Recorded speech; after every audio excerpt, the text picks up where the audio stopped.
Hello and welcome to week 6's lectures. Today we'll be talking about book 2, chapters 6 to 9. We'll begin with a chapter called Hundreds of People, and this is the 6th chapter of book 2, and this is a very significant chapter in two senses.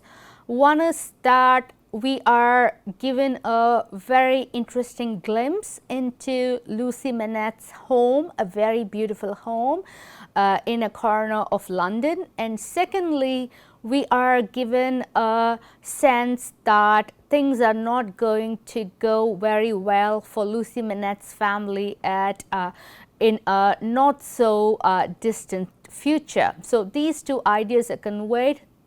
There is a foreshadowing of the revolution to come, which will have a drastic impact on Lucy Manette's family. And two, what is reinforced here is that it's such a wonderful, important family in several senses, and this family is going to be in trouble. So we will look at how beautiful and significant this home is in the words of the third person narrator here. A quainter corner than the corner where the doctor lived was not to be found in London. Forest trees flourished and wildflowers grew and the hawthorn blossomed in the now vanished fields. As a consequence, country airs circulated in Soho with vigorous freedom. So the literal setting of the home of Dr. Manette is Soho in London. And in those days, remember, this is late 18th century London that we are in this novel, A Tale of Two Cities, and the narrator reminds us that forest trees flourished, wildflowers grew, and hawthorn bushes bloomed in those fields which are no longer present in the time in which Dickens is writing, which is Victorian London. So this is a past that we are looking into, and this past is beautiful in the sense that there is a lot of natural beauty, wild beauty. The word wild is literally referenced here as an adjective to the flowers there mentioned in the excerpt, and the narrator also wants to convey the idea that this is a distinct, unique, quaint place. This is not ordinary, this is something extraordinary, and the narrator also tells us that country airs circulated in Soho, not urban airs. Not urban airs, which is foggy, which is smoky, and the grounds are muddy in urban regions in Dickens's fiction usually, but that's not the case in terms of Soho Square, where the doctor lived. And the doctor lives in a corner in Soho. It's a place which is accessed only by this particular family. This space belongs to them uniquely. So we need to understand the setting of Dr. Manette's family, and the setting has symbolic values.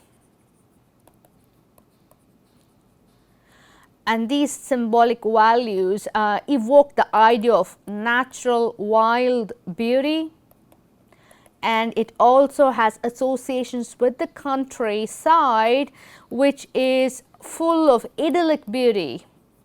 Countryside is an idyll, it's a scenic spot, and which has associations of innocence and youth. So all these aspects are embedded in the setting of Dr. Manette's home. And most importantly, there is vigorous freedom.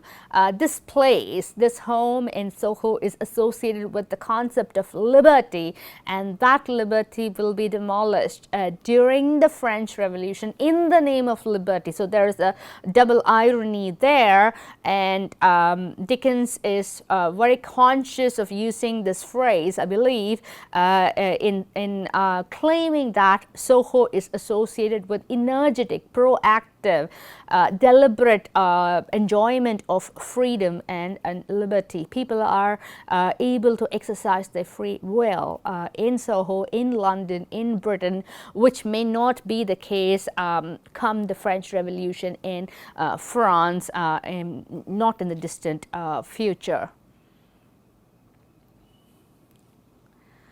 Okay, the Soho home of the Manettes are further described in this excerpt, and the narrator says that when the streets grew hot, the corner was in shadow, though not in shadow so remote but that you could see beyond it into a glare of brightness.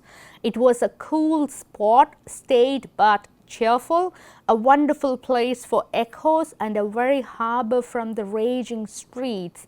There ought to have been a tranquil bark in such an anchorage, and there was.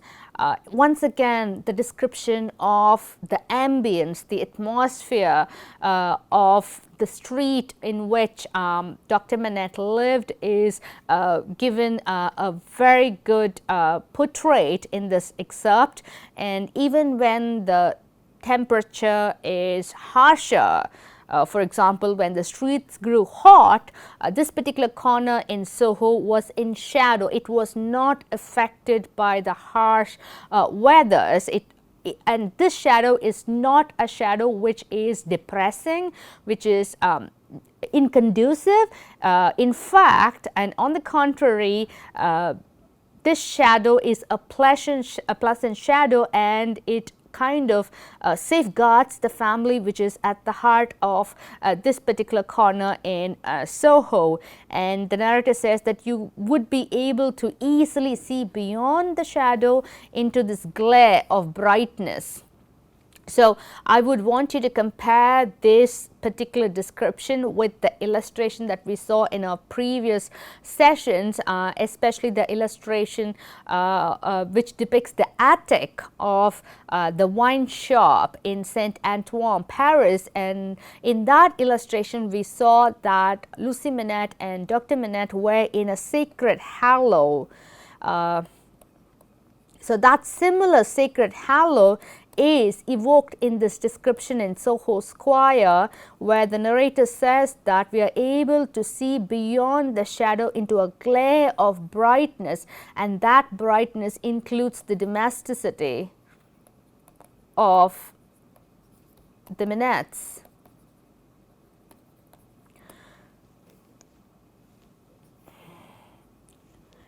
And further, the narrator says that it was a cool spot. So, from the harsher streets, we move on to the shadowed spot, and then we move on to a glare of brightness, almost a sacred hallow. And the narrator further says that this spot, this home is a cool spot.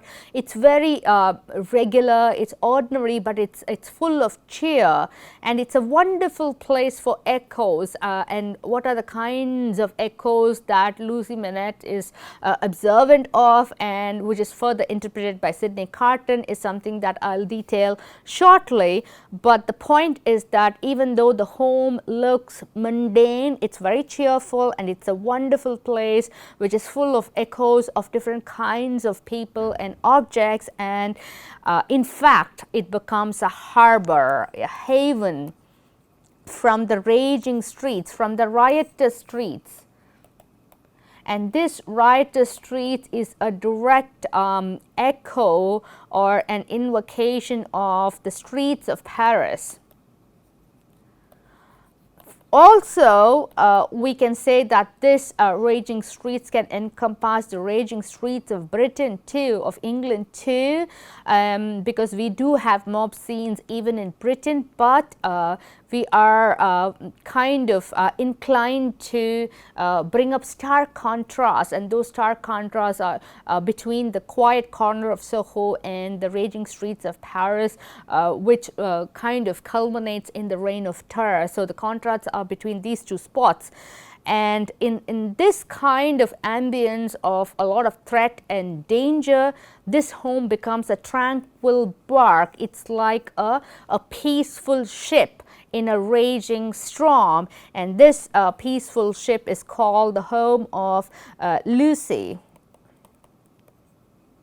And we need such homes, we need such tranquil barks, and it is this tranquil bark that is going to be threatened during the French Revolution, when the key players in the revolutionary movement will try to attack this beautiful family, and this family will be protected by the people who are loyal to this particular family, and we will see who those loyalists are shortly.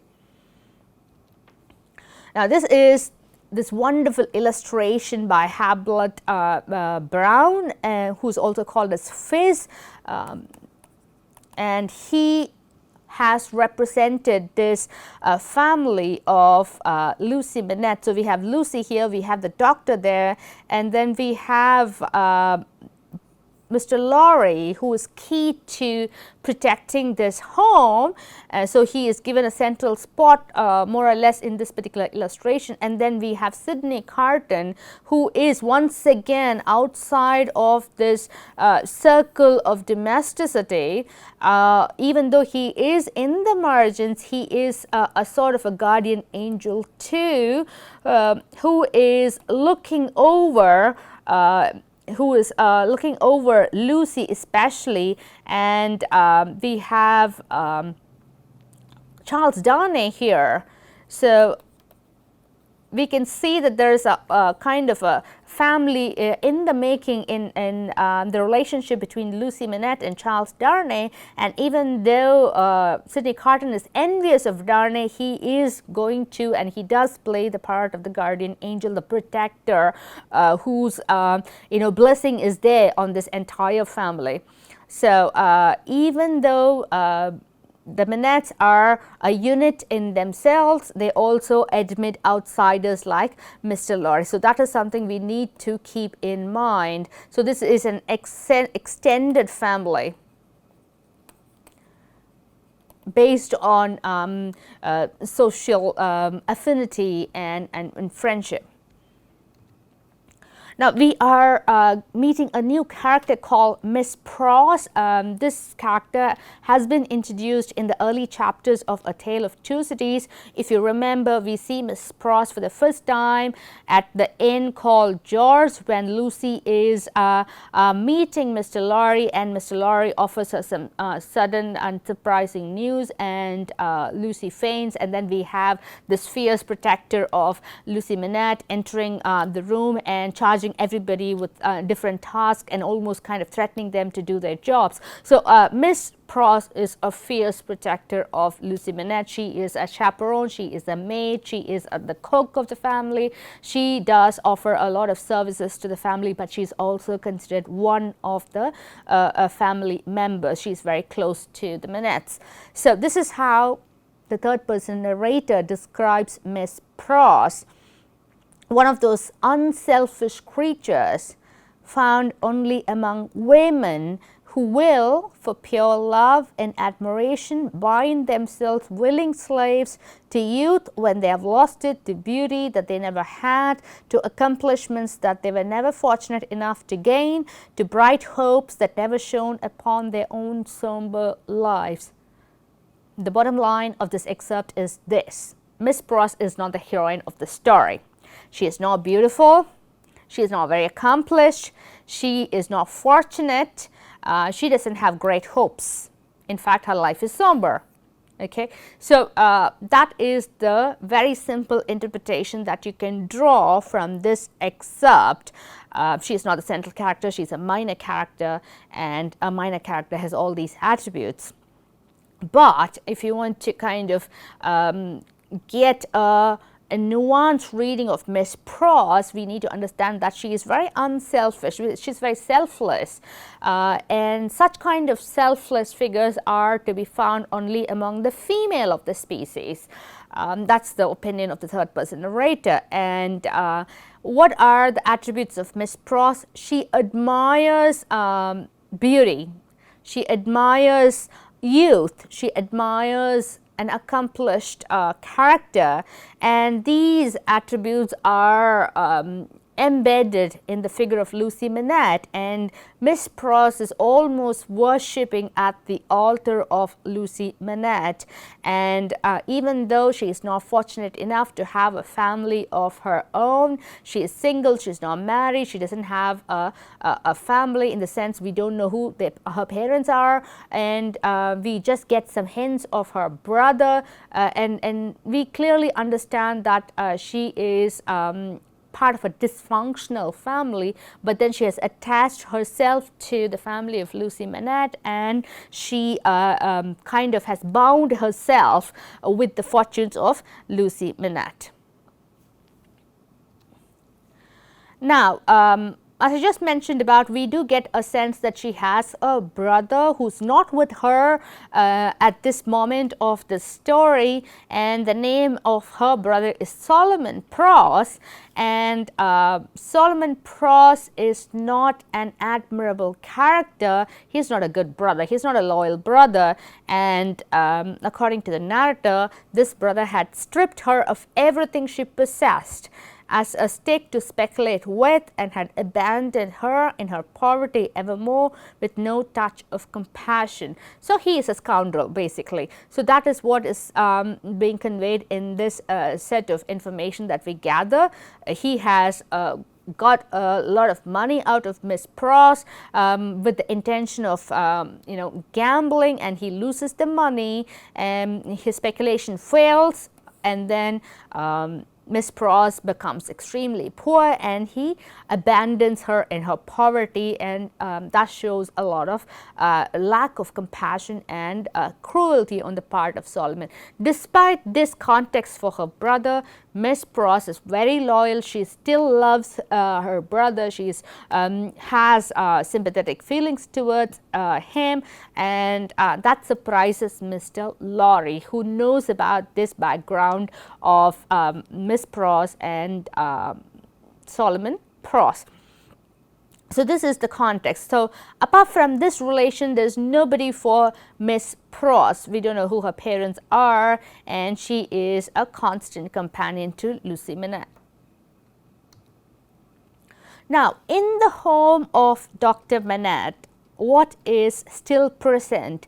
The shoemaking materials are very much a part of the life of Dr. Manette. So the object is still there, and this object was present in the attic of the wine shop of the Defarges, and this object was present in the Bastille where Dr. Manette was imprisoned for 18 long years. So we haven't seen Dr. Manette use the shoemaking materials as of now when he is in London in his home, but whenever he is upset or distressed, whenever he remembers his past, he paces up and down in moments of despair, and nobody knows what exactly is the cause of his oppression. He doesn't discuss the matter with anybody, and we do not know as of now that why exactly he was imprisoned for 18 long years in the Bastille, and who exactly were his oppressors. So this continues to be a mystery.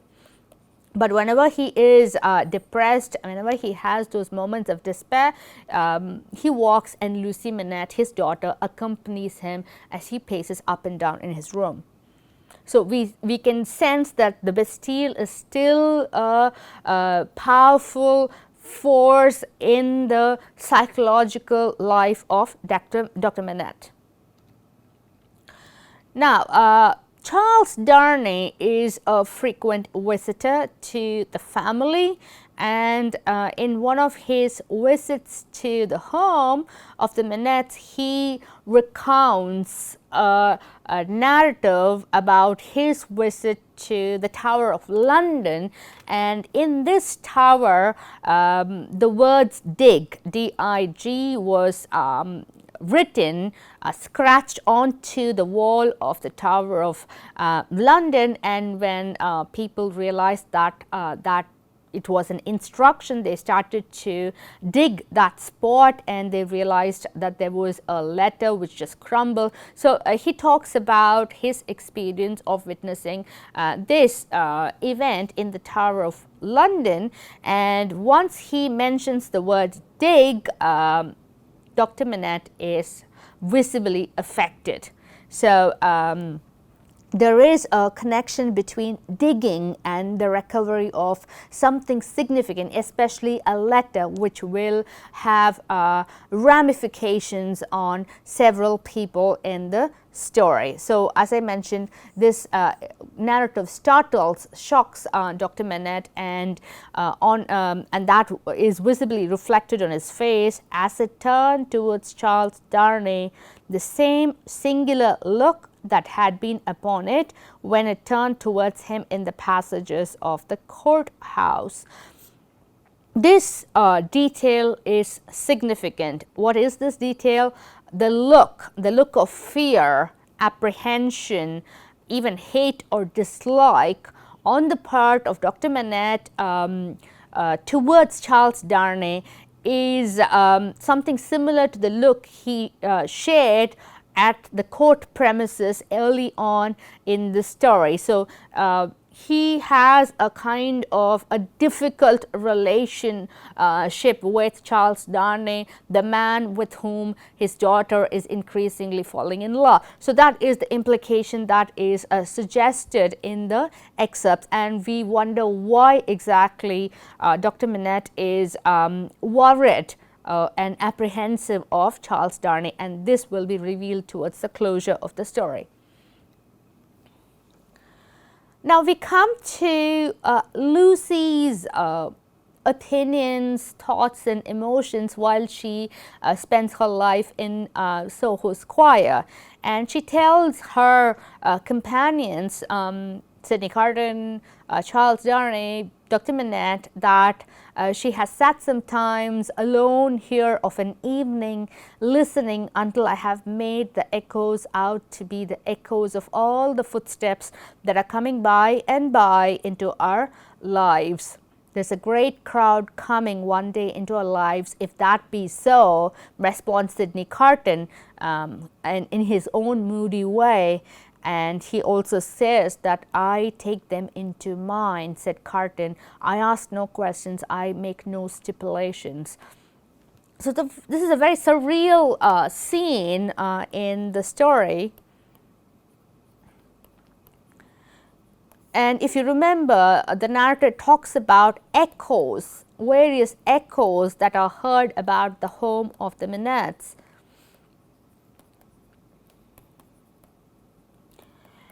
And interestingly, Lucy Manette connects these echoes to the footsteps, the sound made by feet, and she thinks that these are the sounds of people who are going to come into our lives, that is the lives of the Manettes and her friends. And Sydney Carton has a very disturbing spin on the entry of those many people, and he says that they are a great crowd, and this crowd could be a reference to the crowd of the French Revolution.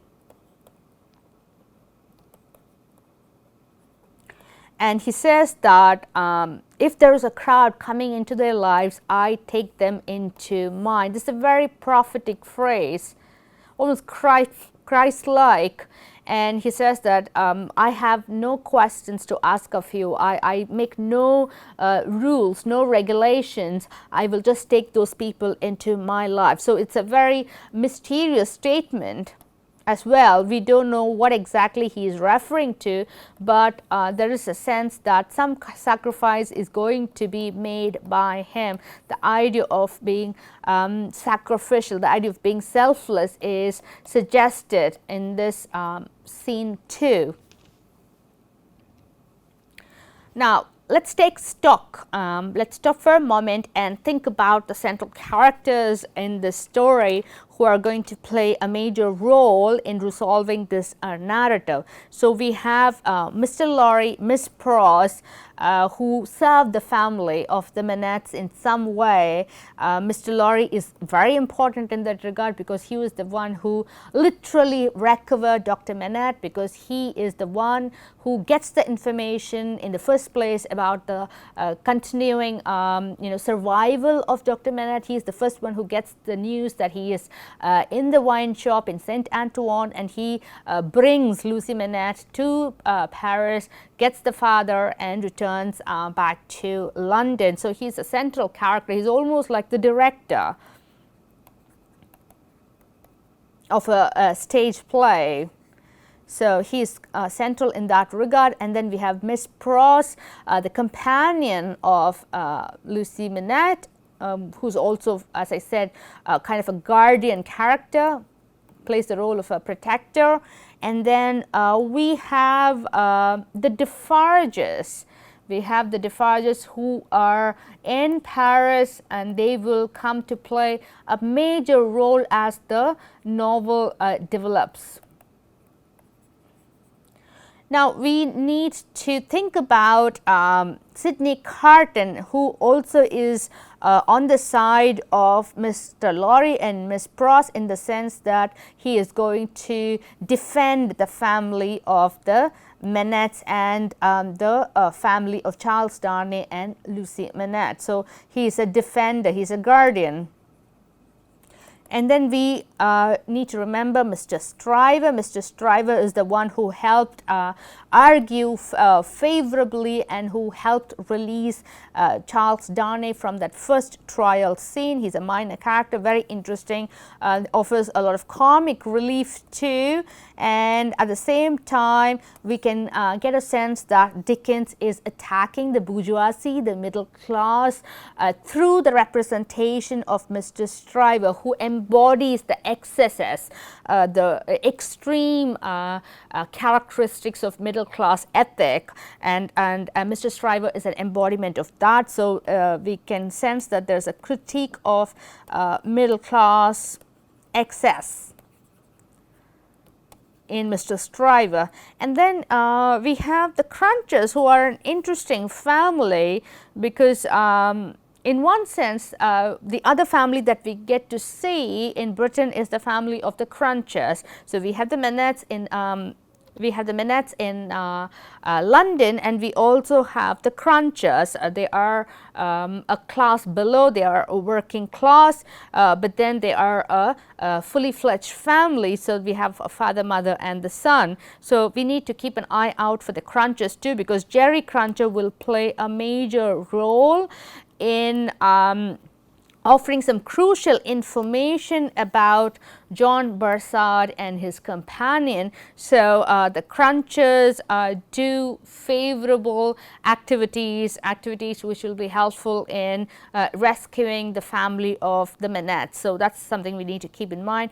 And finally, let me offer a quick thoughts on John Barsad and Roger Cloy. These are English characters, and these English characters also travel a lot between Britain and Paris, and they try to exploit the confusion, the political chaos that is there in France, especially for monetary benefit. And John Barsad, if you remember the trial scene, tried to accuse Charles Darnay of being a spy, but then we realized that he is the one who has been doing a lot of spying with the help of Roger Cloy, and they too will come into interesting play in the sense that they will offer some crucial information which will be exploited by Sidney Carton in once again rescuing the Manette family. So these characters' lives and activities are intertwined, and we get a sense that everybody has their own place in this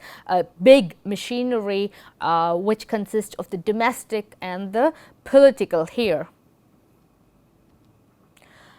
Now, let's come to chapter 6, which is titled Monseigneur in Town. So, we are in France in this particular chapter, and we do get a sense of the kind of activities the aristocracy is engaged in.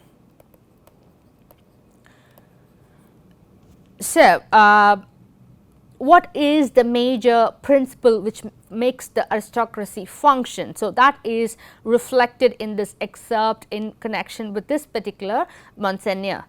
Monseigneur had the other truly noble idea that the world was made for them. The text of his order, altered from the original by only a pronoun, which is not much, ran, "The earth and the fullness thereof are mine," saith Monseigneur. So, it's very clear here, everything on earth, its fullness, its fertility, its richness, its luxury, its fruits are claimed by the aristocracy, and it's a very interesting and ironic and disturbing play on the biblical words.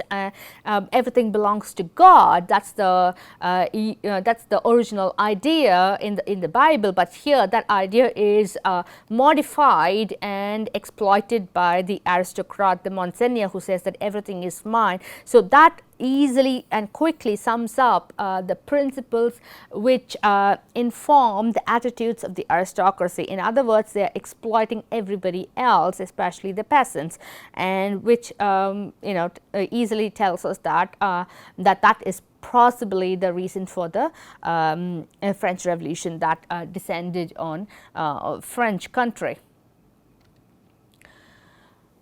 What do they look like? What is the physical description of these characters, the aristocrats?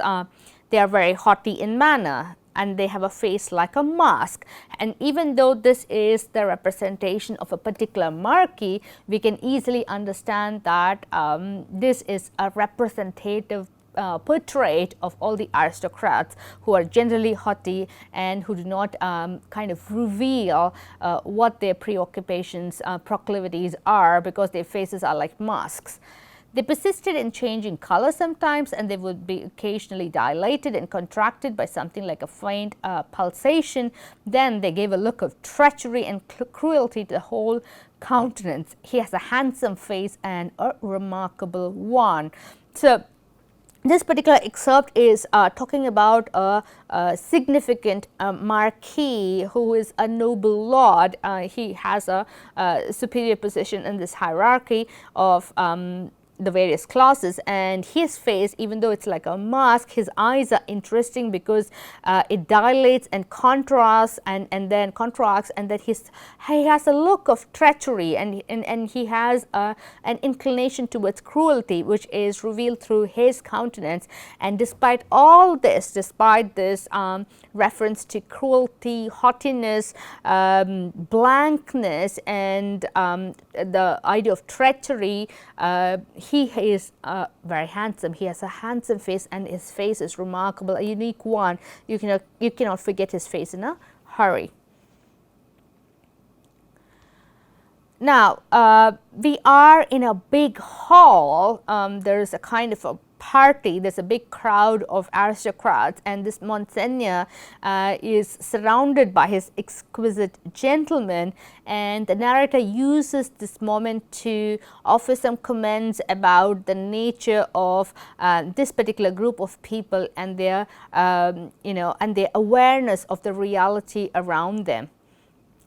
The leprosy of unreality disfigured every human creature in attendance upon the Monseigneur. He says that, the narrator says that they were marked by this idea. In fact, they were completely unaware of the realities of life, and that lack of awareness is compared to leprosy. It's a very interesting figure of speech that Dickens employs to characterize the lack of consciousness on the part of the aristocrats. The exquisite gentlemen of the finest breeding wore little pendant trinkets that chinked as they languidly moved. These golden fetters rang like precious little bells, and what with that ringing and with that rustle of silk and brocade and fine linen, there was a flutter in the air that fanned Saint Antoine and his devouring hunger far away. Again, this paragraph is rich in symbolism, because while Dickens is kind of constructing the scene, he wants the readers to be aware of quite a different scene in this particular neighborhood of Saint Antoine. So this is a setting in a palatial context. We have the Monseigneur in town, we have his group of gentlemen, the aristocrats, and then we have this interesting Marquis who's very cruel, who looks like a treacherous fellow, but he's also handsome. So we have this group of people, and what do they look like? They are very well dressed. You know, they have a lot of accessories on their clothing, which makes you know, tinkling sounds. You know, the sounds come from precious little bells, and they are covered in golden fetters symbolically. And this is the description that Dickens uses to describe the various kinds of clothing accessories. And the word fetter is very interesting, because fetter literally means something that binds somebody, something that imprisons people. So these people have kind of imprisoned themselves with golden objects and aspects of luxury, and while they're enjoying themselves in this fashion, their you know, activities somehow fan the flames of hunger and resentment in Saint Antoine. So this is Paris at its richest, but there is this Paris at its poorest, and these poor sections will inevitably be resentful, and they would be kind of waiting for their time, biding their time. So that is the hint that Dickens offers in this particular excerpt. Now, further about this Monseigneur in town, the complaint had sometimes made itself audible even in that deaf city and dumb age, that in the narrow streets without footways, the fierce patrician custom of hard driving endangered and maimed the mere vulgar in a barbarous manner. So we did see the bunch of aristocrats as part of a crowd, and that crowd is contrasted with the crowd in Saint Antoine. So this Monseigneur in town and his gentlemen need to be contrasted with the crowd in Saint Antoine. And what did the crowd do at the beginning of this novel? We saw that they very hungrily, thirstily drank the wine that was spilled from a cask on the streets of Saint Antoine. So they are really, really hungry, and that hunger is reinforced by that scene. And the name of the chapter is the wine shop chapter, and I would like you to read that chapter, because it's very, very rich in a lot of thematic matters. So a contrast is being struck by Dickens between the Monseigneur in town and his crowd and the crowd in Saint Antoine. And in from this group of people, he is mentioning a specific character about them, which is this fierce patrician custom of hard driving. They drive recklessly. And what do they drive? They drive horse-drawn carriages. So this is pointed out as one specific attribute, which is very, very cruel towards the public, because it endangers their lives. So they maim, they injure, they cripple people by their rash driving. And this is a particular characteristic, specific characteristic of the aristocracy.